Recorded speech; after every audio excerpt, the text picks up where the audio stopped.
Hi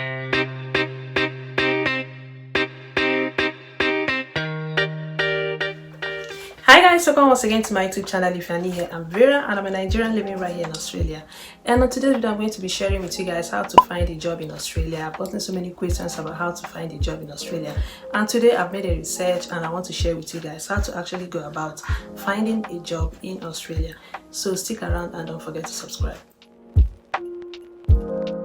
So one thing you need to know before getting a job in Australia is that not all visas are eligible for working. For instance, if you're on tourist visa, you're not allowed to work. So there are other visas you can work with, which are skilled visa, student visa, work holiday visas, and some of them actually has limitations like student visas. You're not allowed to work more than 20 hours a week. So once you've sorted your visa and you are good to go, you're eligible to work, hallelujah, thank God, congratulations. Now you can actually think about finding a job in Australia. So the next thing you need to do is to go and open an Australian bank account. There are so many banks here, you can choose from any of them. There are Commonwealth Bank, NAB, you have A and Z. There are so many of them. Just make your choice. That's where the money you'll be earning is going to be going into. So you need an Australian bank account.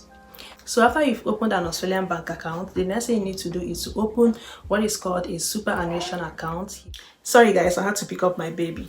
So the superannuation is actually an account where your retirement wages, your retirement money goes into, and you're entitled to it once you are working in Australia. So your employer is mandated to pay in certain amount of money to your super aside your salary. So after your salary, you have another money which is going into your super. So that superannuation is very important. So after you open your bank account, also open a super account. So after opening your super account and opening your bank account, the next thing you need to do is to get a tax file number, what is called a tax file number here, which is also equivalent to social security numbers like you have in the UK or the US. You need to get your tax file number because at the end of the day, you are supposed to pay tax. So it's actually illegal to work without a tax file number, because that's how government is able to actually trace you and tax you at the end of the year. So make sure you have your tax file number. So if you don't have it, so many employers won't even hire you in the first place. So you need a tax file number, or ABN, which is Australian business number for business entities. So after getting all that sorted, the next thing you need to do is to work on your resume. And by working on your resume, I mean making it very convincing for employers, making sure you add your references. Don't shy away from adding your overseas experience. Some employers don't mind the overseas experience, so make sure you add your previous work experience, even if it's from the overseas. If you don't add any previous experience, they might just overlook your application. So make sure and when writing your resume, you need to make it very simple, straight to the point. And if you are writing your resume, make sure you are writing it in Australian English. There's a lot to be considered when it comes to resume. Let me know if you guys want me to break down the how to boost your resume in order to attract employers. Let me know if you want that kind of video.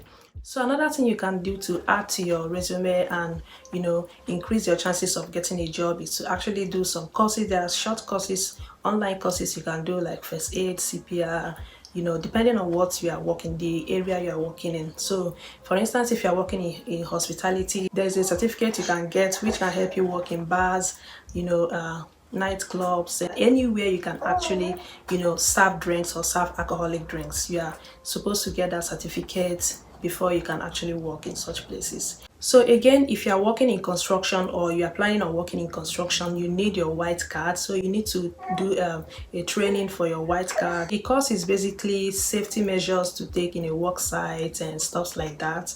And getting the white card is actually quite easy. It takes like a day or two, even a few hours in some cases. When I did mine like 3 to 4 years ago, it was just a few hours and we're done. So, and it's not actually very expensive. You can get it for like $100 to $200. So some of these courses, some of these short courses actually boost your resume and increase your chance of getting a job. So one thing you need to note is that having a driver's license is a huge advantage. So make sure that if you're coming to Australia, for instance, make sure that you get your driver's license sorted. You can use your overseas license to work here. I've been using my overseas license to work, even though I'm working on getting the Australian license. But yeah, make sure that you come with your overseas driver's license, it gives you a huge advantage over anyone else who doesn't have it. So make sure you get your driver's license sorted. So after you've done that, let's actually move into the actual job search, how to look for a job and where to look for a job. So there are job websites where you can actually look for jobs here. You can check Seek, you can check Indeed, Gumtree. There are some, I'm going to list some of them on the screen so you guys can go check it out. But yeah, there are so many websites, job websites where you can actually look for job. There are also applications for that. For instance, the Gumtree itself is an application you can download on your phone. So after downloading the app, go ahead and create a profile, add your name, your personal details, your phone number, your email address, and all of that. And make sure you turn on notifications so that whenever any job is advertised, you are notified. And whenever you get the notification, go ahead and apply as soon as possible, like as quickly as possible, because there are so many people out there who are looking for a job like you and you don't want to miss any chance. So go ahead and apply as much as possible. Don't say because you applied 20 yesterday you are not going to apply anymore. Keep applying until you get a positive feedback. So there are other places you can actually look for job as well, because some companies don't advertise their jobs in places like Gumtree, and those job search applications and websites. So some companies like Woolworths, Kohl's, Maya, Kmart, most of them don't actually advertise their job in job search website. So they have their own website. So go ahead and check their own websites and see if they are hiring and apply. So after you've applied, you can also check door knocking, which is actually just going to offices to in person to go submit your applications. I've gotten a job through that, but one thing you need to do is to first of all submit online before going to their offices. You going to their offices is just to maybe kind of show that you are very serious about this job. So it's just about trying your luck. So for me, after applying for the job online, I called the office line. I asked them if it was okay for me to come over to the office and discuss further or to submit my file, and they were like, okay, that's fine. I was on train for hours to get there. Like, if you want something, you have to work for it. You have to show that seriousness. It goes a long way to show how committed you are going to be towards that job. So most of them find it interesting. So try your luck, but make sure that first of all you submit online before going to any office. So if you've tried applying online so many places and you still haven't gotten any favorable feedback, try volunteer jobs. They might not pay you, but it adds to your experience, because here in Australia they also value experience a lot, especially Australian experience. So make sure that you try volunteer jobs. Even though they might not pay you, just try to add to your resume. I'm going to leave the volunteer jobs you can try on the screen. And yeah, that's basically it. I hope I've covered most of the things I needed to cover in this video as regards to finding a job here in Australia.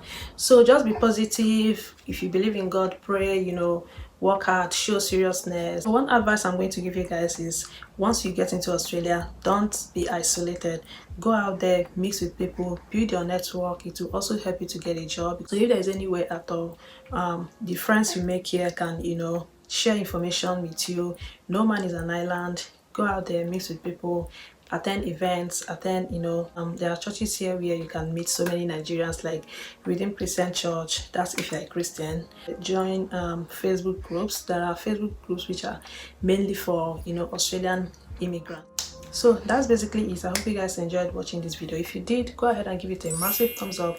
Make sure you are subscribed to my channel, because there are going to be more and more useful tips I'm going to be giving you guys as regards to life in Australia. You share this video to others who are looking for a job as well, or others who are planning to come to Australia. It's going to be very helpful to them. Follow me on Instagram if you want more one-on-one kind of advice.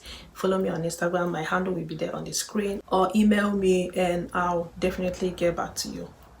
So with that, I'm going to be ending this video here. I hope you guys really enjoyed watching. Don't forget to like, share, comment, subscribe, all that good stuff, and I'll see you guys in the next one.